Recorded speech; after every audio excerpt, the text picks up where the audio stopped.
Bom, dando continuação à nossa aula de teoria dos conjuntos, a gente vai falar agora de mais uma operação. A gente viu na aula passada a união e a interseção de conjuntos. O que é que a gente vai ver agora? A diferença entre conjuntos. Mas aí a primeira pergunta a ser respondida: o que é a diferença entre conjuntos? E aí tem uma definição que você vai escrever que é a seguinte: a diferença entre conjuntos é um conjunto. Assim como a união é um conjunto, assim como a interseção é um conjunto, a diferença também é um conjunto. É o conjunto formado. A diferença entre conjuntos é o conjunto formado por elementos que pertencem apenas ao primeiro conjunto. É o conjunto formado pelos elementos que pertencem apenas ao primeiro conjunto. Vamos entender esta definição. O que significa dizer que a diferença entre conjuntos é o conjunto formado pelos elementos que pertencem apenas ao primeiro conjunto? Bom, primeiro a gente vai entender que a diferença ela só pode ser determinada entre dois conjuntos. E quando a gente fala em primeiro, pressupõe uma ordem. Então, a ordem em que está colocada a subtração, a diferença é importante. Perceba que aqui, inclusive, eu escrevi A menos B e também escrevi B menos A, que vai ser diferente. Então, eu coloquei aqui um exemplo. Eu peguei aqui o conjunto A, formado pelos elementos de 1 a 6, o conjunto B, formado pelos elementos de 5 a 8, e o conjunto C, A, B, C. Queremos, então, determinar a diferença entre A e B. Quem é o primeiro conjunto aqui que se apresenta? A, está na frente. Então, quando eu digo que é o conjunto formado pelos elementos que pertencem apenas ao primeiro conjunto, quem é o primeiro conjunto? A. Ou seja, neste exemplo, quem vai ser a diferença? Vai ser os elementos ou o conjunto formado pelos elementos que pertencem apenas ao conjunto A. Isso em comparação com B. Se você comparar os dois, existem elementos em comum, a A e a B? Sim. Quem são esses elementos? Eu tenho 5 aqui e o 5 aqui. Eu tenho 6 aqui e o 6 aqui. Esses elementos 5 e 6 pertencem apenas ao conjunto A ou também pertencem ao conjunto B? Também pertence ao conjunto B. Logo, eles não vão entrar na diferença. Desses dois conjuntos aqui, quem são os elementos que pertencem apenas ao conjunto A? 1, 2, 3 e 4. Sim ou não? Então, quem é a diferença A menos B? 1, 2, 3 e 4. São os elementos que pertencem apenas ao primeiro conjunto. Ok? Portanto, a gente vai fazer a mesma coisa agora, mas perceba que mudou a ordem. Agora eu não tenho mais A menos B, eu tenho B menos A. Quem é o primeiro conjunto agora? O conjunto B. Quem são os elementos que pertencem apenas ao conjunto B? 7 e 8. Essa é a diferença. Tranquilo até aí? Não é bem simples? Agora, o que é que a gente pode deduzir disso aqui? Olha só que coisa importante. Dizer que A menos B é o conjunto formado apenas pelos elementos do conjunto A, que no caso é o primeiro conjunto, seria a mesma coisa. Olha, preste atenção aqui agora, para de copiar. Isso é a mesma coisa que o conjunto A, tirando de dentro dele o que o A tem em comum com o B. Ou seja, o que foi que eu fiz para achar 1, 2, 3 e 4? Eu tirei 5 e 6. Você concorda que 5 e 6 é a interseção entre A e B? Então, eu estou tirando a interseção. Se eu tirei a interseção, foi que sobrou 1, 2, 3 e 4. A mesma coisa aqui em B. Ó. Eu vou ter os elementos do conjunto B, retirando o quê? Retirando o que ele tem em comum com A, retirando a interseção. A interseção não é 5 e 6? Se eu tirar 5 e 6, o que é que sobra? 7 e 8. Beleza? Então, para a gente amarrar aqui, ó, quem vai ser A menos C? Antes de olhar lá em cima, vai ser o conjunto A menos o que o A tem em comum com C, a interseção C. Assim como C menos A vai ser formado pelos elementos do conjunto C, menos o quê? A interseção com C. Então, eu gostaria que vocês aí agora tentassem achar a diferença entre A menos C e C menos A. Bom, respondendo aqui, então, ao nosso primeiro exercício, né?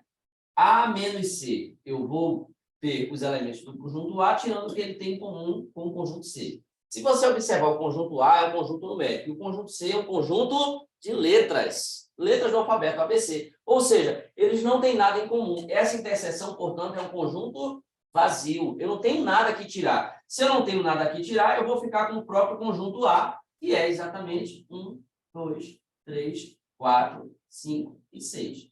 Resumindo, é o próprio conjunto A, porque eu tirei o vazio, então não tirei nada. A recíproca aqui é verdadeira, agora eu só mudei a ordem. Quem é C menos A? É o próprio conjunto C, que no caso aqui, formado pelos elementos A, B, C. Tá? Mesmo raciocínio. Como eu não tirei ninguém, eu apenas repeti o primeiro conjunto. Isso baseado no conceito de que é o conjunto formado pelos elementos que pertencem apenas ao primeiro conjunto. Agora, para fixar, porque uma imagem vale mais do que 1000 palavras. Para fixar isso aqui, ó, através de imagem, eu coloquei o diagrama. Eu quero representar para vocês agora A menos B, considerando os conjuntos A e B, esses aqui que foram dados. Olha só como eu coloquei os diagramas. Eu coloquei o diagrama deles o quê? Entrelaçados. Porque 5 e 6 é uma parte, é uma região em comum. Pertence tanto ao conjunto A como ao conjunto B. Se A menos B é exatamente tirar a interseção, você concorda que o que vai sobrar é essa parte que eu estou destacando aqui, ó? Que é quem? 1, 2, 3 e 4. E quem é B menos A? É eu tirar de dentro de B o que ele tem em comum com o A. Ou seja, tirar a interseção. Ou seja, vai ficar essa parte, que é quem? 7 e 8.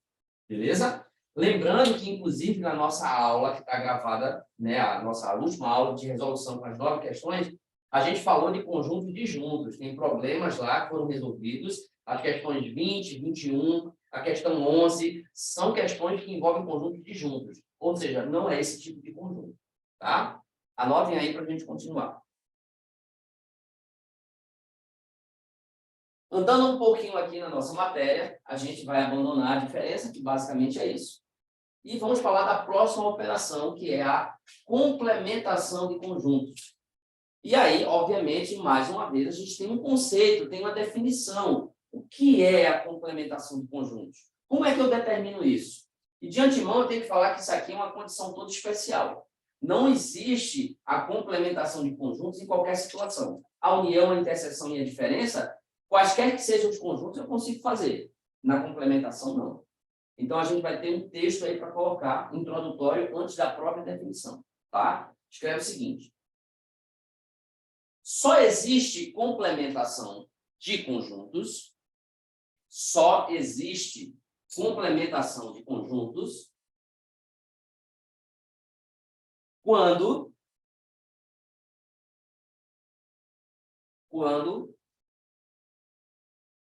um conjunto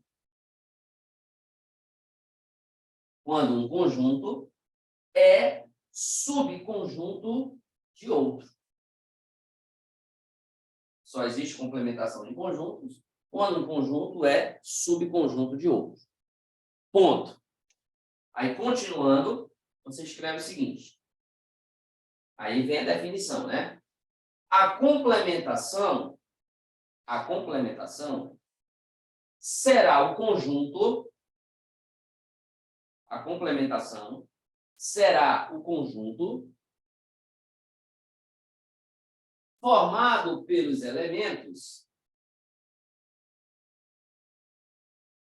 que faltam no subconjunto. A complementação será o conjunto formado pelos elementos que faltam no subconjunto para ser igual ao conjunto maior. Bom, em cima desse conceito, dessa definição e dessa condição que a gente viu, eu coloquei aqui 3 exemplos. O conjunto A, formado pelos elementos numéricos de 0 a 5, o conjunto B, 0 a 2, e o conjunto C, 3, 4, 5. Eu quero que vocês observem que o conjunto B e o conjunto C, ambos são subconjuntos de A, sim ou não? Isso a gente já viu na aula passada também, definições sobre conjunto. É um conjunto menor que todos os seus elementos estão dentro do conjunto maior. 3, 4, 5 do conjunto C está aqui dentro, ó, 3, 4, 5, assim como 0, 1, 2 está aqui dentro também. Então, o conjunto B e o conjunto C são subconjuntos de quem? De A. Nessa condição, a gente pode calcular a complementação, que vem a ser o quê? Que vem a ser o que falta no conjunto menor, que é o subconjunto, para ficar igual ao conjunto maior. Então, C é igual ao conjunto A? Não, ele é menor. O que está faltando em C para ficar igual a A? Está faltando colocar dentro dele o 0, 1 e o 2. Isso é o que vai complementar ele. Simples assim. O que é que falta para ele ficar igual ao maior? O 0, o 1 e o 2. Então, a complementação do C em relação ao A é 0, 1 e 2. Tranquilo? E a complementação de B em relação ao A? Quem está faltando em B para ficar igualzinho ao A? Ó, o B é 0, 1, 2. O que está faltando para ficar igual ao A? 3, 4, 5. Então, é isso que está representado aqui. Ó. Olha só como é que a gente lê. Complementar ou complementação de B em relação a A. Ok? Então, quem é que falta em B para ficar igual a A? Falta exatamente quem em B? Falta 3, 4 e 5. E quem é que falta em C para ficar igual a A? 0, 1 e 2. Isso aqui ainda pode ser representado assim. Olha que legal. Uma outra maneira de representar a complementação. O complementar de B em relação a A é a mesma coisa que eu pegar o conjunto A, que é o conjunto maior, e tirar o B. Olha só que legal. Se eu pegar o A e tirar o B, se eu tirar o 0, 1 e 2, o que é que vai sobrar? Então, preste atenção que isso pode ser cobrado, tá? Principalmente quem vai fazer prova de ensino médio, quem vai fazer ESA, especialista, Enem, vestibular, SpaceX, vai cobrar isso aqui. O complementar de B em relação a A é a mesma coisa que eu tenho o quê? A menos B. Então, vê se você entendeu. Quem seria, então, o complementar de C em relação a A? É a mesma coisa aqui? 0, 1 e 2. Mas eu quero a equivalência. É a mesma coisa aqui? Não. O complementar de C em relação a A é o A menos C, gente. Se o complementar de B em relação a A é A menos B, o complementar de C em relação a A é A menos C. E aí vai realmente ficar, ó, 0, 1 e 2. Ó. Se eu tirar o C de dentro do A, ó, se eu tirar o C de dentro do A, o C é 3, 4, 5. Se eu tirar o C, o que, é que vai sobrar? 0, 1 e 2, ó. 0, 1 e 2. Beleza? Anota aí. Pessoal, vamos falar agora da última operação com conjuntos. E eu queria muita atenção de vocês, porque eu sei que provavelmente a maioria de vocês vai esquecer disso aqui. A gente não vai usar muito isso aqui agora. Tem uma questão, eu acho, aí na lista, que a gente vai usar o produto cartesiano. Mas vocês precisam saber muito disso aqui para a prova da FK, para o vestibular, para o Enem, porque a gente vai estudar função. E não existe como você compreender o conceito inicial de função sem você saber o que é um produto cartesiano. Então, a primeira coisa é escrever o conceito aí do que é um produto cartesiano. A definição é a seguinte: produto cartesiano é o conjunto. Toda operação é um conjunto no final das contas. Tá? Quero que você perceba isso. A definição de união começa com é o conjunto formado por quem? Pelos elementos. Interseção é o conjunto formado por... Tudo é um conjunto. Tá? Então, o produto cartesiano também é um conjunto. É o conjunto formado por todos os pares ordenados possíveis. É o conjunto formado por todos os pares ordenados possíveis de serem formados entre os dois conjuntos envolvidos. Bom, com esse conceito, como é que a gente vai, então, calcular o produto cartesiano aqui? Primeiro, a gente falou em pares ordenados. Par significa o quê? 2. Ordenado é porque existe uma ordem. Então, a gente representa o produto cartesiano assim, ó. A cartesiano B. Não é A vezes B. Tem gente que lê isso aqui como vezes. Não é vezes, apesar de ser um sinal de multiplicação. Como é que eu leio isso aqui? Cartesiano. A cartesiano B é diferente de B cartesiano A. Por que é diferente? Porque a ordem mudou. Então, vamos calcular cada um deles. Primeiro, vamos calcular aqui, ó, A cartesiano B. O que é isso aqui? Isso aqui é um conjunto, então vai ter elementos aqui dentro. Quem são os elementos? São os pares ordenados. O que significa par ordenado? Eu vou pegar dois elementos. O primeiro elemento vai ser do primeiro conjunto e o segundo elemento do segundo conjunto. Então, por exemplo, aqui, ó, o A. Quem são os elementos de A? 1, eu vou relacionar, eu vou formar um par com um outro elemento de B. Então, por exemplo, eu vou ter aqui, ó, 1 e o A. Isso aqui é um par, ó. São dois elementos em ordem. O 1 pertence ao A e o Azinho pertence ao conjunto B. Depois, eu posso formar outro par ordenado, porque é todos os pares ordenados possíveis. Eu formei um par com o A, mas eu posso formar um par com o B. É outro par ordenado. Ainda é possível formar outro par ordenado com 1? Sim, ainda tem outro elemento. Quem é? O C. Aqui, geralmente, a gente usa ponto e vírgula, tá? Para não confundir com a vírgula daqui. 1 e o C. Perceba que eu relacionei todos os elementos aqui, ó. O 1, vou até fazer aqui o diagrama para você entender o que é que está acontecendo. A, 1, 2 e 3. B, A, B, C. É isso aqui, ó. Vocês vão ver muito isso aqui aonde? Em conjunto. Em função. Função a seta, conjunto de partida, conjunto de chegada, domínio, contradomínio, imagem. Por isso que eu estou falando. Lá em função, a gente vai precisar muito dessa matéria. Tá? Então, o que está acontecendo aqui é isso. Ó. E agora? Acabou? Não. Eu vou para quem agora? Para o 2. Aí eu vou fazer o quê? 2A, 2B e 2C. Acabou? Não. Falta quem agora? 3. 3 e o A, o 3 com o B, o 3 com o C. Pronto. Agora a gente não tem mais ninguém para relacionar. Quem é o produto cartesiano A por B? É exatamente esse conjunto formado por quem? Pelos pares ordenados, formado pelos elementos desses dois conjuntos envolvidos aqui. Ó. Tranquilo? Ao passo, para a gente copiar logo de uma vez. Ó. Quem seria o B cartesiano A? Vai mudar o sentido. Agora vem de lá para cá. Ó. Eu vou pegar o A com 1, o A com 2, o A com 3. Então, vai ficar assim, ó. A1, A2 e A3. Depois, quem é o próximo elemento agora? B. B1, B2 e B3. Acabou? Não. Agora quem? C. C1, C2 e C3. Aí finalizou. Todos os pares ordenados possíveis. Percebendo que a ordem muda todo o resultado. Esses conjuntos, inclusive, aqui, eles têm a mesma quantidade de elementos, mas eles são iguais? Não. Eu vou falar o que é que eles são daqui a pouquinho, depois vocês anotaram.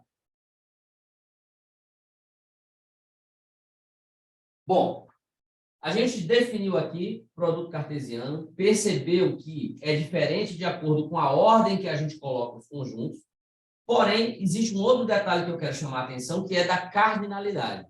A quantidade de elementos do conjunto A é igual à quantidade de elementos do conjunto B, apesar deles serem diferentes. Olha só o que é que eu vou colocar aqui. O número de elementos de A cartesiano B é igual ao número de elementos de B cartesiano A. Vocês já contaram e perceberam que o cardinal de A por B é 9. E o cardinal de B por A também é 9. Eles têm o mesmo cardinal, apesar de serem conjuntos diferentes. Como é que se chama a esse tipo de conjunto, a essa relação? Esses dois conjuntos que têm a mesma quantidade de elementos, apesar de serem diferentes, são chamados de conjuntos equipotentes. Ó, grava esse prefixo, a gente vai usar muito em geometria. Equilátero. E vamos usar em para equiângulo. O que significa equi? Equi é um prefixo que significa equivalente, igual. Então, quando eu tenho equipotente, eles têm potência igual, potência equivalente. Tem a mesma quantidade de elementos, mas não são conjuntos iguais. São conjuntos equipotentes. Eles têm o mesmo cardinal. É a mesma coisa que dizer que tem a mesma quantidade de elementos. Ok? Agora, como é que eu determino a quantidade de elementos do produto cartesiano? É isso que nos interessa para esse momento de agora. Se você observar, quantos elementos tem um conjunto A? 3. Quantos elementos tem um conjunto B? 3. Também 3. E o cardinal e o produto cartesiano tem quantos? 9. De onde é que veio esse 9? 3 vezes 3. Então, o que é que eu quero que vocês guardem aí, não pode esquecer? Que, primeira coisa, apesar de serem conjuntos diferentes, a quantidade de elementos será a mesma. E essa quantidade de elementos, que chama-se cardinal, como é que ela é calculada? Multiplicando os cardinais dos conjuntos. Ou seja, n de A multiplicado por n de B. Tanto o número de elementos de A por B, como o número de elementos de B por A. Vai ser a mesma quantidade de elementos. Como é que eu chego nessa quantidade? Multiplicando os cardinais. O número de elementos de um conjunto pela quantidade de elementos do outro. Se eu tivesse 4 e 3, ia ser 12. Beleza? Anota que isso é importante demais. Informação de 1 milhão aqui. Resolvendo aqui uma questão muito interessante, a questão número 8. Ele fala o seguinte na questão, né? Representando-se por n de x o número de elementos de um conjunto x. Considere dois conjuntos A e B, tais que... Aí vem essas informações, ó.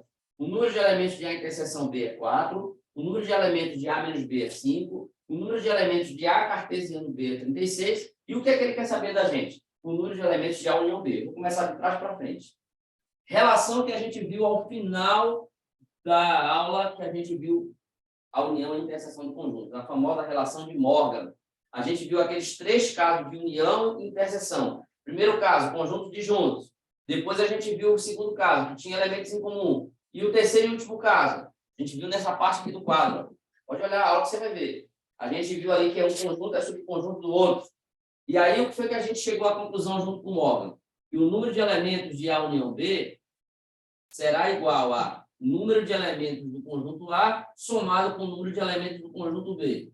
Inclusive, a gente parava por aqui se fosse um conjunto de juntos. Já que eles não têm nada em comum, é só juntar todo mundo. Mas quando tem elementos em comum, significa elementos repetidos. E como na união não pode ter elementos repetidos, a gente tira o quê? Tira a interseção, que é exatamente a parte dos elementos repetidos. Resumindo, para eu chegar no que ele quer, que é o número de elementos de A união B, o que é que eu preciso saber? O número de elementos do conjunto A, não tem. O número de elementos do conjunto B, também não temos. E o número de elementos do conjunto A interseção B, que a gente tem, que é 4. Então, eu preciso de 3 informações e eu tenho uma delas, que é a interseção. O que é que a gente precisa achar aqui, com essa relação que ele deu? O número de elementos do conjunto A e o número de elementos do conjunto B. Como é que a gente vai fazer isso? Presta atenção aqui. Primeira informação que a gente vai detalhar, explodir, é essa da diferença. A menos B. Ele está dizendo que é igual a 5. Gente, alguns minutos atrás, a gente acabou de ver que a diferença A menos B é o conjunto formado pelos elementos que pertencem apenas ao conjunto A, nesse caso, que é o primeiro conjunto. Mas isso significa também, isso aqui significa também, dizer que é A menos A interseção B. Lembra disso? Que é tirar o que tem em comum? Portanto, isso aqui vai ser o número de elementos do conjunto A menos o número de elementos de quem? De A interseção B. Se A menos B é A menos A interseção B, então o número de elementos de A menos B é o número de elementos de A menos o número de elementos de A interseção B. E ele está dizendo que é igual a 5. Correto? Olha que legal. Número de elementos de A. Nós não sabemos. Inclusive, é o que a gente está precisando achar. Deixa repetido aqui, que eu não sei quem é ainda. Mas a interseção B, a gente sabe quem é? É igual a quanto? Então, vai ficar menos 4 é igual a quanto? Achamos ou não achamos quem é o número de elementos de A? Basta pegar esse menos 4 e passar para lá como? Mais 4, né? Vai passar com a soma. Então, N de A vai ser igual a quanto? 9 elementos. 5 mais 4, 9. Já achamos uma informação. Então, ó, isso aqui vai ser igual a 9 mais. Agora, a gente precisa achar o número de elementos de quem? De B. Como é que eu vou achar o número de elementos de B? Agora, eu vou para a segunda relação que ele deu. Cartesiano. Número de elementos de A, cartesiano B. Lembra como é que a gente faz isso aqui? Acabamos de ver agora há pouco. Como é que eu calculo o número de elementos do produto cartesiano? Multiplicando o cardinal de cada um dos conjuntos, ou seja, o número de elementos de A pelo número de elementos de B. Foi isso que a gente acabou de ver aqui. E isso ele está dizendo que é igual a quanto? Esse número de elementos aqui. Ele está dizendo que é igual a quanto? Olha que coisa linda. Quem é o número de elementos do conjunto A? Quem é o número de elementos do conjunto A? 9, que multiplica o número de elementos do conjunto B, é igual a quanto? Ora, se isso aqui está multiplicando e eu quero saber quem é n de B, quero saber quem é essa variável, como é que isso aqui vai para o lado de lá? Vai passar dividindo. Então, o número de elementos de B será igual a quem? 36 dividido por 9. Dá quanto isso aqui? 4. Achamos ou não achamos o número de elementos de B? Mais 4, menos quem é a interseção B? 4. Ora, 4 menos 4 dá 0. Então, quem é o número de elementos de A união B, gente? 9. Qual é a alternativa que tem isso aí? Questão 8, letrinha D de W. Somente isso. Fazendo, então, a questão número 14, uma questão que envolve aí, basicamente, união e a diferença dos conjuntos, né? Ele dá o conjunto A, B e C, e o que ele pede da gente é o conjunto M. Mas quem é o conjunto M? É o conjunto B, tirando quem? A união C, que também é um conjunto. Perceba que a união C será um conjunto. Quem é o conjunto A, união C, né? A gente pode fazer assim, ó. Pode ser feito da seguinte maneira. Conjunto B, 1, 3, 5 e 7. E eu vou retirar daqui a união B. Mas quem é a união C, aliás? Quem é a união C? 0, 1, 3, 5, 8 e 9. Concorda comigo? Que é pegar todos os elementos sem repetir. Ó. O 0, o 1, o 3 só entrou uma vez, está repetido. O 5, o 8 e o 9. Agora, o que significa essa diferença? É retirar o quê? Os elementos que estão repetidos. Quem são os elementos repetidos? 1, 3 e 5. 1, 3 e 5. Eu vou tirar o que tem em comum. Então, como ele quer saber quem é M menos isso aqui, ou seja, os elementos que pertencem apenas ao conjunto B. Quem é no caso aqui? 7. Não foi o que sobrou? Ué, no outro 9 é lá no conjunto. Eu vou... Olha a definição, Liz. Quem é a diferença? É o conjunto formado pelos elementos que pertencem apenas ao primeiro conjunto. Quem é o primeiro conjunto? B. Ou seja, isso significa tirar a interseção de dentro de B. Tirando a interseção, que foi que sobrou? 7. Qual é a alternativa correta aí? Letra B de bola, questão número 14. Vamos fazer a número 12 na sequência. Questão número 12, também na página 4, é uma questão que trata de conjunto das partes, tá? Aquela quantidade subconjunta, aquilo que a gente viu lá no início da primeira aula de conjunto. E ele fala assim, a questão: sendo dado um conjunto A com N elementos. Então, o N de A é igual a N elementos. Vou colocar assim. Indiquemos por A o número de elementos o número de subconjuntos de A. Lembra daquela quantidade de elementos das partes de A? Ele estava mandando chamar isso aqui de Azinho. Depois a gente relembra a matéria. Seja B o conjunto que se obtém acrescentando um novo elemento a A. Então, significa que o conjunto B tem um elemento a mais que o conjunto A. O conjunto A tem quantos elementos? N. O conjunto B vai ter quantos elementos? Qual é o número de elementos do conjunto B? N mais 1, exatamente. Eu vou acrescentar um elemento. Então, se aqui eu tenho N, aqui eu vou ter N mais 1. Por exemplo, se aqui é 8, aqui vai ser 9. 8 mais 1, 9. Tudo bem até aí? Beleza. E olha só o que ele fala.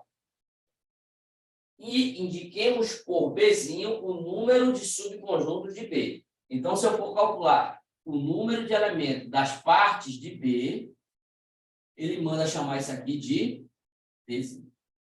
Beleza. Qual é a relação que liga A e B? Ele quer saber qual é a relação entre A e B. Vamos lá. Presta muita atenção aqui. Quem é Azinho? Azinho é o número de subconjuntos do conjunto A. Lembra como é que se calcula a quantidade de subconjuntos de um conjunto? A gente viu isso aqui. É bem simples, né? Se você exercita, você quer. É 2 elevado ao número de elementos que ele tem. Quantos elementos o conjunto A tem? Então, aqui é 2 elevado a... Só isso. Agora, o conjunto B tem quantos elementos? N mais 1.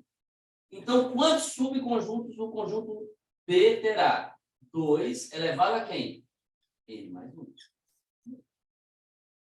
É 2 elevado à quantidade de elementos. Se ele aqui tem N elementos, vai ser 2 elevado a N. Se o conjunto B tem N mais 1 elemento, então vai ser 2 elevado a N mais 1. E agora a gente vai querer descobrir qual é a relação que existe entre o A e o B. Percebe que tem uma coisa muito semelhante aqui? 1 elevado a 2, um é 2 elevado a N, o outro é 2 elevado a N mais 1. Beleza. Vou colocar isso aqui só para deixar juntinho. 2 elevado a N e o B, 2 elevado a N mais 1.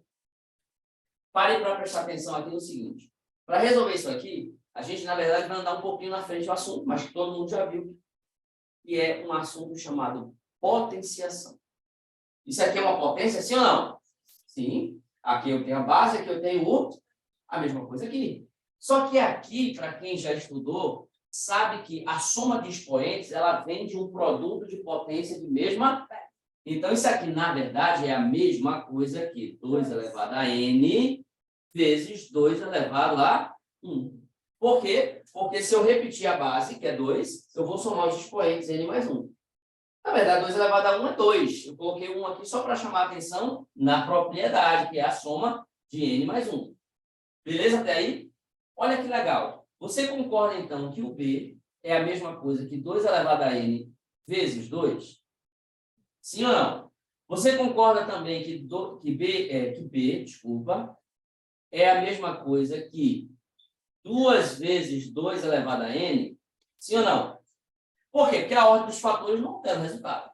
Agora eu quero que você me responda. 2 elevado a N é a mesma coisa que...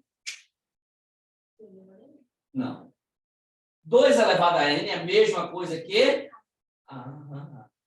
Então, quem é B? 2 vezes? Essa é a relação que existe entre A e B.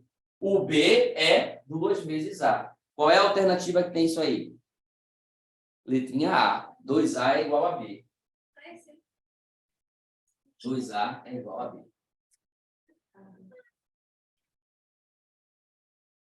Dando continuidade aqui ao nosso curso, falando ainda dentro da teoria dos números, dentro da teoria dos conjuntos, a gente vai falar agora de um assunto importantíssimo, que são os conjuntos numéricos. Reconhecer os números que existem dentro da matemática, né? Rapidamente falando, são os números naturais, inteiros, racionais, irracionais e reais. Existe ainda um conjunto dos números complexos, mas não é tema para esse nosso assunto, que a gente está dentro do ensino fundamental, então não vamos falar disso agora. Mas é importante entender que, além dos reais, existem os complexos, tá bom? E aí, vamos estudar cada um deles e fazendo a conexão com a história, como foi que isso surgiu através de disciplação. E o primeiro conjunto é o conjunto representado pela letra N de natural. E é interessante que você entenda que todo conjunto numérico, para não ser confundido com a letra N, tem uma barrinha aqui, ó, sempre diferenciando essa letra, tá? Você vai ver que o Z tem um tracinho a mais, o Q tem sempre um tracinho para que você reconheça que aquilo ali não é simplesmente a letra N, a letra Z, a letra Q, e, na verdade, aquilo representa o conjunto dos números. Tá. O conjunto dos números naturais é o primeiro conjunto estudado e que foi construído. E esse número natural não é por menos, é por conta da natureza, a conexão que isso tem a ver com a natureza, mais especificamente com a agricultura, tá? Porque é aquela história, né? É uma teoria que fala do homem nômade, que ele era coletor e que ele, quando ele desenvolve ou domina a agricultura, que ele descobre que ele planta semente e colhe, ele deixa de ser nômade e passa a fixar residência e formar os primeiros clãs. Isso faz parte da teoria da história da humanidade, né? História das civilizações. Então, no momento que ele começa a formar os clãs, que depois vão se tornar as cidades, né? Os feudos e tal, aquela história toda, ele começa, então, a ter um contato mais íntimo com a contagem. Porque ele começa a armazenar alimento e ele começa a fazer o quê? A controlar, a contabilizar, a contar. E é interessante que tem uma estrutura aqui, ó, nos naturais, que é o quê? O zero, quando a gente não tinha nada, nenhum fruto ainda. E aí depois eu tenho um, mais um, mais um, mais um. E a sequência dos números naturais ela vai sendo formada através da adição. Eu vou somando. Então é interessante você entender que existe uma conexão aqui direta com a primeira operação matemática, que é a adição. Então é através da adição que o conjunto dos números naturais é construído. Ok? É importante entender isso. E aí, a gente precisa também entender uma característica importante do conjunto dos números naturais que muita gente erra. Ah, os números naturais são números inteiros positivos. Isso é um erro. Os números naturais são números inteiros, sim, só que eles são não negativos. Eu vou escrever isso aqui, que isso é muito importante. Os números naturais, eles têm a característica de ser números inteiros, só que não posso chamá-los de positivos. Eu vou dizer que eles são não... E qual é a diferença, professor? Ora, a diferença está no zero. O zero é um número negativo? Ele está dentro dos naturais? Quando eu disser que eles são números inteiros positivos, eu estou dizendo indiretamente que o zero é positivo. Então, por que eu não posso chamar os naturais de inteiros positivos? Por causa do zero. Então, o que é que eles são? Inteiros não negativos, que aí eu não estou falando nenhuma mentira. Entendeu o detalhe? Aí, logo na sequência, a gente vem conhecer esse conjunto aqui, ó, que é uma variação do conjunto dos números naturais, que é o conjunto dos números naturais positivos. Por que positivos? Porque esse sinalzinho aqui, que é chamado de asterisco, qual é o papel? O que é que ele representa? Ele representa a retirada do zero. Então, se eu saquei o zero dos números naturais, ficaram agora só os positivos. Então, esses daqui são os inteiros positivos. Porque não tem mais o zero, então eu posso chamar de positivos. Beleza até aqui? Ponto. Voltando aqui, a gente então vai dar continuidade falando do próximo conjunto numérico, que é o conjunto dos números inteiros. Esses daqui são chamados de inteiros, são os inteiros de maneira mais absoluta, porque eles abarcam os números positivos e os números negativos. É interessante que você perceba que aqui dentro dos números inteiros, ó, esse conjunto, essa parte aqui, ela já é conhecida da gente. Ela é exatamente o conjunto dos números naturais. Então, a gente já pode, pegando aqui a nossa teoria de conjuntos, afirmar o seguinte: o conjunto dos números naturais, o que é que ele é em relação ao conjunto dos números inteiros? Um subconjunto. A gente, inclusive, vai aprender a representar isso aqui no diagrama da seguinte maneira: ó. Conjunto dos números naturais que está dentro do conjunto dos números inteiros. É um subconjunto. Então, o que é que acontece de diferente em relação ao conjunto dos números naturais dos inteiros? Acontece que surge esse tipo de número aqui, ó, que é um número com um sinalzinho na frente que a gente chama de número negativo. E de onde é que veio isso? Por que surgiu esse tipo de número? Do nada? Não. Isso aqui surgiu por conta da segunda operação matemática que o homem descobriu, que chama-se subtração. Até aqui, gente, a gente só conhecia adição. A gente juntava, a gente estava somando, juntando. Mas existe uma hora que eu vou retirar, a comida está lá armazenada no depósito, eu vou retirar. O ato de retirar não é adicionar, não é juntar, é subtrair, é diminuir. Essa operação chama-se subtração. E por que, Liz, que essa operação deu ensejo aos números negativos? Quando eu tenho aqui, olha, um número maior e dele eu retiro um número menor, 8 menos 5 dá 3. 3 é um número natural, tá aqui, não tá? Beleza. Inclusive, lembrando para vocês aqui o nome desses elementos que quase mais ninguém lembra. Isso aqui é o minuendo. Esse daqui é o subtraindo. E como é que se chama aqui o resultado? Chama-se de resto. Ou diferença.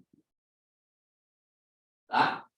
Então, quando o resto, a diferença, é um número não negativo, beleza, eu tenho aqui uma casinha para ele, um quartinho com a cama quentinha, que é o conjunto dos números naturais. O problema é quando a gente se depara com uma situação mais ou menos assim, ó. Olha só isso aqui. 4 menos 9. Eita, Lelê. Eu tenho 4 só, como é que eu retiro 9? Então, aqui a gente não tinha isso. A gente está falando de um passado tão distante.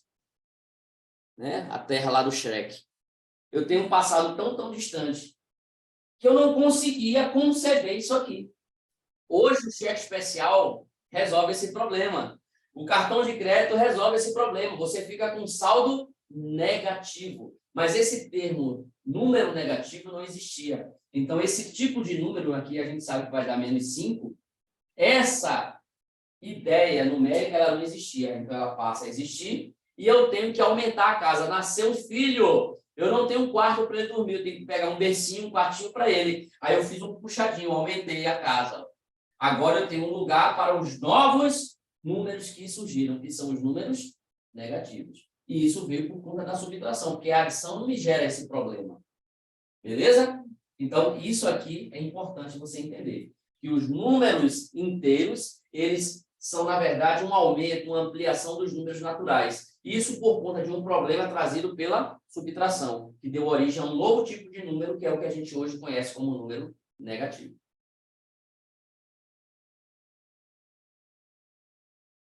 Dentro dos conjuntos dos inteiros, a gente tem subconjuntos importantes.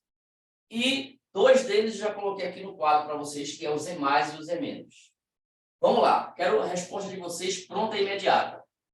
C+, representa que conjunto? Conjunto dos números inteiros positivos, correto? Todo mundo concorda? Todo mundo errado, porque todo mundo com um buraco junto. Isso aqui são números inteiros não negativos. Isso aqui, na verdade, nada mais é do que o conjunto dos números naturais. Se cair na prova, quase ninguém acerta. Uma coisa tão simples. C+ e natural é a mesma coisa. Por quê? O Z+, o que é que ele está querendo dizer para a gente? Olha, eu quero os inteiros positivos. Beleza, tudo bem. Mas existe um elemento aí dentro que não foi retirado. Que elemento é esse? O zero. O zero é positivo? Não. Então, isso aqui não são inteiros positivos, são inteiros não negativos. Como é que eu faço para tirar o zero? Aí eu venho aqui e coloco o Z+ com o asterisco em cima. Então, isso aqui, olha, é igual aos naturais positivos, que é o natural com asterisco.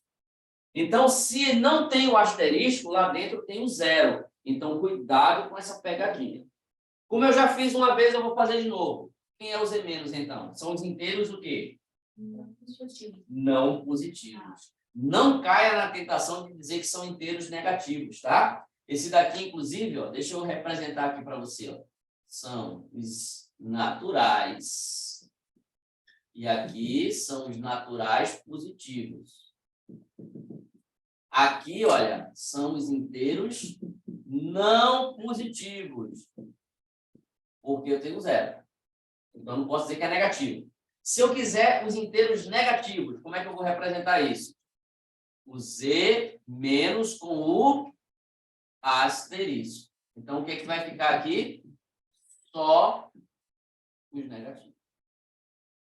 Tranquilo? Inteiros negativos agora sim.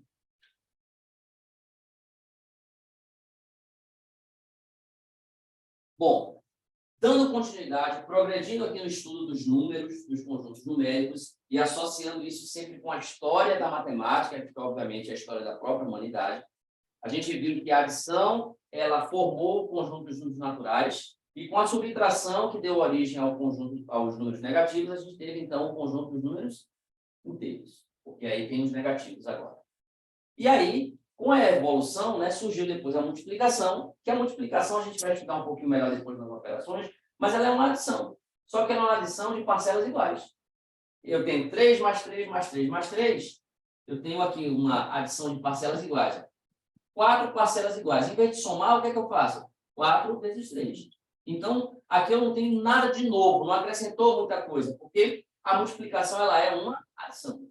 Porém, a divisão, que é uma operação matemática muito importante, que também, como a multiplicação, ela surge da subtração, porque a divisão é uma subtração de parcelas iguais. Essa divisão, ela não teve nenhum problema quando eu tinha resultados exatos ou resultados inteiros. Se eu tenho, por exemplo, na divisão 12 dividido por 3, eu tenho exatamente 4. Está tudo certo, 3 vezes 4, 12, sobra nada. Bonito. Divisão exata. Agora, quando eu tenho 7 dividido por 5, perceba que nesse momento da história da humanidade e, obviamente, do conhecimento matemático, não se tinha conhecimento do que hoje a gente conhece como número decimal, como fração. Nesse momento aqui não existe conhecimento do que é uma fração. A fração ela vai passar a existir a partir desse problema.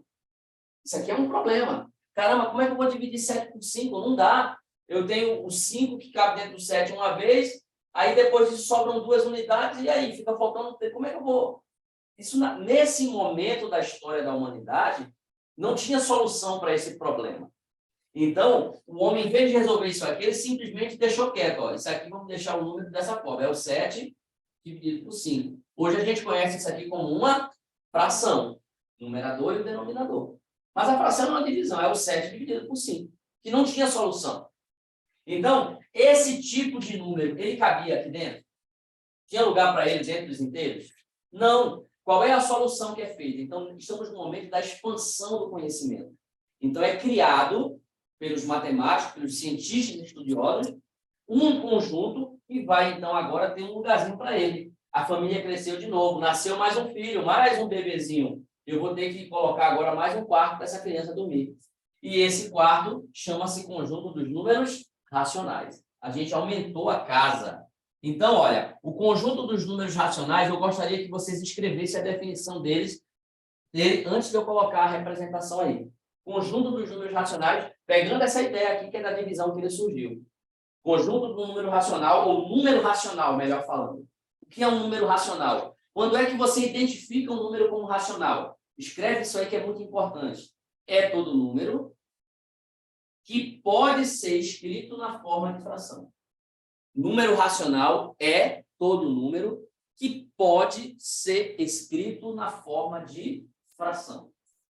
É todo número que pode ser escrito na forma de fração. Então, 7 sobre 5, 7 quintos, como a gente conhece hoje, ele já é uma fração, então é óbvio que ele já é um número racional. Mas a minha pergunta é, e o número 3, que é um número inteiro, que é um número natural, ele é também um número racional?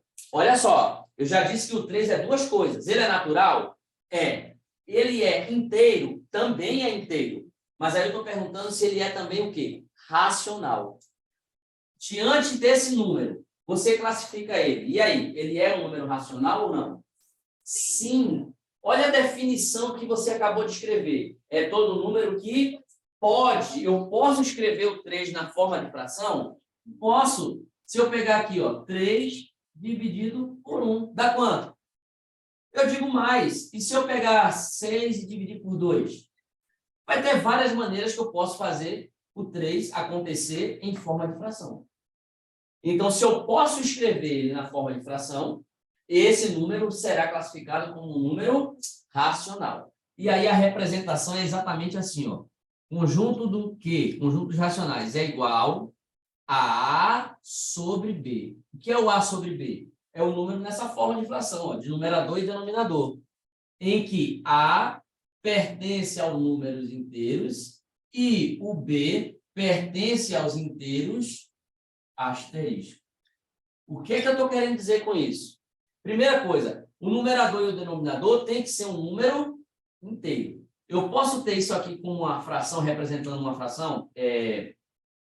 2,5 dividido por 3. Isso aqui é uma fração? Não. Não, olha aí como todo mundo cai na pegadinha fácil, tá vendo? Uma coisa básica. 2,5 é um numerador. É um número inteiro? Não. 2,5 é um número decimal. Isso aqui não é uma fração. Eu tenho que resolver isso aqui para transformar numa fração. Tá? Agora, embaixo, que é o denominador, é simplesmente ser um número inteiro? Não. O que é que significa isso aqui na prática? Ó? Sem o zero, ou seja, o denominador tem que ser diferente de E eu quero colocar mais uma representação para você escrever aí, que é muito importante. O conjunto dos números racionais. Ó. Olha como é que eu me aproximo de representá-lo. Vocês estão percebendo que eu estou escrevendo os números inteiros aqui, certo? Mas o que é que tem entre dois inteiros? O que é que eu estou colocando aqui entre dois inteiros? Reticências. Reticências. O que é que a gente quer dizer com isso?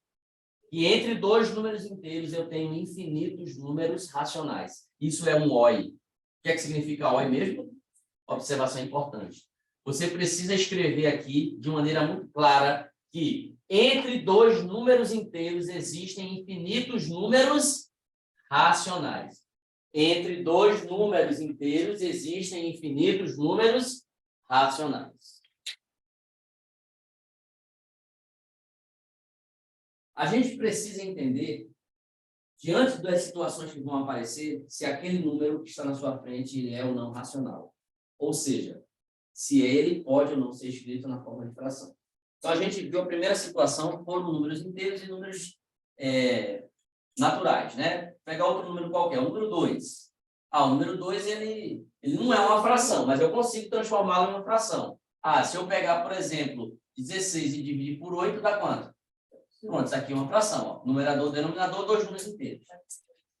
Isso, inclusive, gera um diagrama que cai muito também em prova, que é esse daqui, ó. Os naturais, a gente já viu que eles são subconjunto dos inteiros. Por quê? Porque todo natural é um número inteiro. Mas todo natural e todo inteiro, por sua vez, é um número racional. Por quê? Porque eu consigo escrever eles na forma de... Tá aqui a prova. Mas não acaba por aí. A gente precisa agora entender quem está nessa área aqui, ó. Porque quem está aqui dentro são os números inteiros e os números naturais. E quem está aqui fora? Por exemplo, aqui, ó, nesse ponto A. É um número racional, está dentro dos racionais, sim ou não? Mas não é número inteiro nem número natural. Que número é esse? São as frações. Está dentro do racional. Eu não falei em irracional ainda. Eu só estou falando de natural, inteiro e racional. Esse número A, ele é natural? Não, natural está aqui dentro. Aqui é o natural. C é um número natural. B é um número inteiro. E A não é natural, não é inteiro. Mas o que é que ele é? Racional. Quem é o número A, por exemplo? É uma fração qualquer. Por exemplo, 3/5. Isso aqui é um número inteiro? Não. Ele já é uma fração. Então, ele já é, por natureza, um número racional. Esse número A, por exemplo, seria um número desse tipo. Mas não acabou, tem mais. É aqui que eu quero que você lembre. Lembra disso aqui, ó?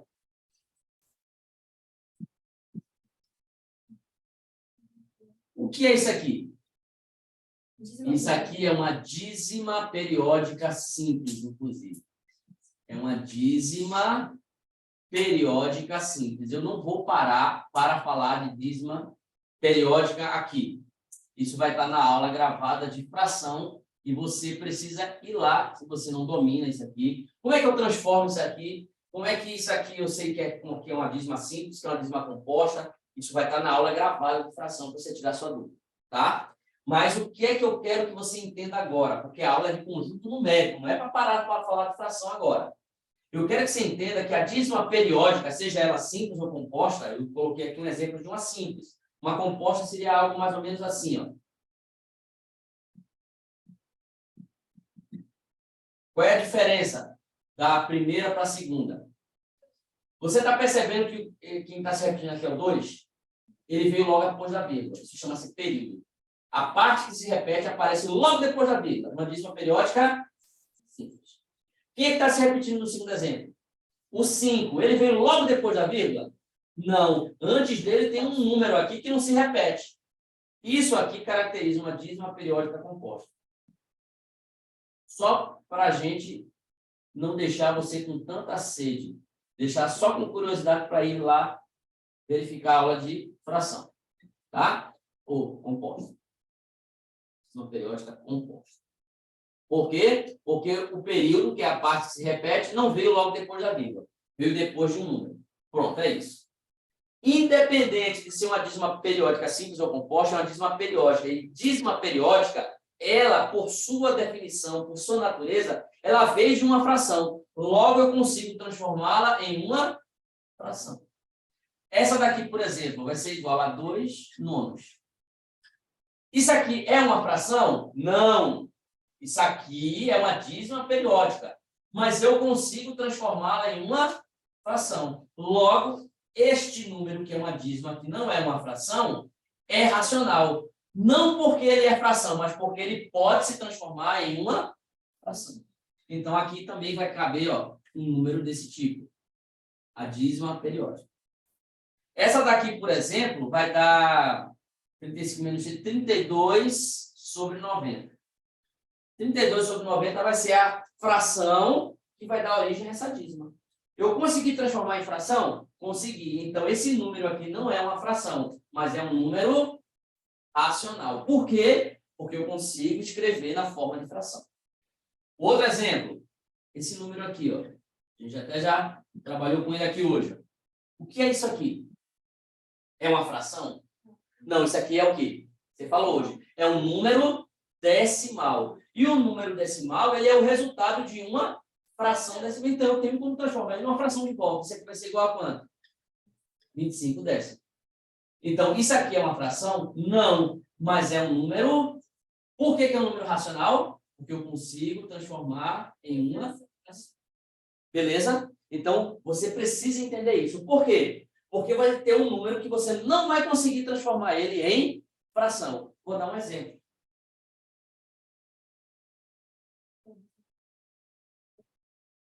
Alguém já viu isso aqui? 3,1415. É uma dízima ou não é uma dízima? É uma dízima. Para você que está em casa que não sabe o que é uma dízima, é todo número decimal que não é exato. Como é que eu sei que ele não é exato? Por causa da reticência. É a reticência que vai dizer. Porque ele aqui, ó, tem gente, inclusive, que acha que isso aqui é uma dízima. Quer ver, ó? Isso aqui é uma dízima? Não. Por que não? Porque não tem reticência. Ah, isso aqui está se repetindo. Quem foi que disse para você que está se repetindo infinitamente? Cadê o símbolo do infinito? Aqui eu tenho quantas casas decimais aqui? 6. Isso aqui, doutor Yasmin, é nada mais, nada menos do que 333 milionésimos. Então, 6 casas decimais, eu tenho 6 zeros no denominador. É um número decimal? Exato. Agora aqui não, aqui tem reticência. É uma dízima, mas não é periódica. Pelo amor de Deus, você tem que só identificar isso. Depois, na aula de fração, a gente explica com um detalhe. Mas você tem que saber, pelo menos, identificar. Isso é ou não é? Então, aqui é uma dízima porque tem reticência. Por que é periódica? Porque essa parte que está aqui no infinito, ela está se repetindo. Aqui está no infinito. Está se repetindo? Não. De forma periódica, um ciclo? Não. Então, isso aqui é uma dízima não periódica. Isso aqui é uma dízima não periódica. Geralmente, já apresentam para você, já botam na sua goela abaixo. Isso aqui é um número irracional. Por que é um número irracional? Porque, sendo uma dízima não periódica, eu não tenho como transformar em fração. Então, isso aqui, ó, não tem fração. Se não tem fração, não é racional. E o que não é racional, o que é? É irracional. Então, esse número aqui, ele é irracional. Por quê? Porque não dá para escrever na forma de fração. Se racional é aquele que eu tenho que escrever de alguma forma em fração, aquele que eu não consigo, ele é irracional. Beleza? Escreve isso aí, por favor, e anota esses exemplos. E a gente vai finalizar a aula, tá? Bom, para a gente finalizar, então, nossa aula aqui de conjuntos numéricos, pelo menos nesse primeiro momento, né? Esse é um momento mais conceitual, mais de identificação. Vamos, então, pontuar aqui de maneira mais clara, né? O conceito de número irracional, como a gente já veio falando aqui dentro do racional. O irracional, eu queria primeiro começar mostrando aqui essa simbologia. Ó. A letrinha I de irracional, mas cuidado que pode ser usado isso aqui também. Ó. A letra Q de racional, mas com um tracinho aqui em cima. Isso significa número irracional também. Tá? Isso aqui, inclusive, é o símbolo de complementar. Mas eu não vou entrar nessa riqueza de detalhes, porque não vai acrescentar nada para vocês. É só você saber que o Q, um tracinho em cima, é o equivalente do irracional. Que é o quê? É aquele número que não pode ser escrito na forma de fração. Como eu sei que esse assunto ele é bastante extenso, tem muitos exemplos, eu quero que nesse primeiro momento você guarde duas situações que se classificam como irracional. A primeira é aquela dízima não periódica, que é muito conhecida como o tal do número π, né? O π é uma dízima não periódica, é o número irracional mais conhecido, vamos dizer assim. É o famosinho aí das redes. É o famosinho do TikTok, né? O π é um número irracional. Por que o π é um número irracional? Porque ele é uma dízima não periódica, e sendo uma dízima não periódica, não pode ser escrito na forma de expressão. Mas a outra situação, que é a que mais você vai se deparar com ela aí na sua vida, se encontra nos radicais. São as raízes não exatas que vai nos dar os números irracionais. Então, por exemplo, quando eu quero calcular a raiz quadrada de 2, a raiz quadrada de 2 não é uma raiz exata. O resultado da raiz quadrada de 2 é uma dízima não periódica. Vai ser algo em torno de 1,41, e aí vai embora. Nem sei quais são as outras casas decimais. É uma dízima não periódica, isso aqui não se repete. E todas as raízes não exatas, a raiz quadrada de 3, não é só raiz quadrada não, tá? Raiz cúbica de 7, raiz quinta de 9. Todo radical que não tiver uma raiz exata é classificado como número irracional. E aí, para a gente realmente finalizar, eu vou colocar aqui o diagrama final da nossa aula de hoje. E aí a gente vai dar continuidade, porque tem muita coisa para se falar ainda disso aqui, tá? Ó, já vimos que os números naturais são inteiros, que por sua vez são racionais. E temos aqui um conjunto que vai colocar os números que não são racionais, são os números irracionais. Aqui vai estar o π e vai estar as raízes que não são exatas. Tudo bem? Porém, existe um conjunto que vai unir todos os números. Esse conjunto é conhecido como conjunto dos números reais. Então, o conjunto dos números reais, olha só, ele é igual ao conjunto dos números racionais unido com os e... Por que é simplesmente esses dois? Porque aqui dentro dos racionais eu tenho quem? Os inteiros e os naturais. Então, quando eu coloco racional, eu já estou levando em consideração os naturais e os inteiros. Então, com isso aqui, a gente finaliza a nossa aula por hoje, para dar continuidade a esse assunto, porque tem bastante coisa para a gente aprender aí.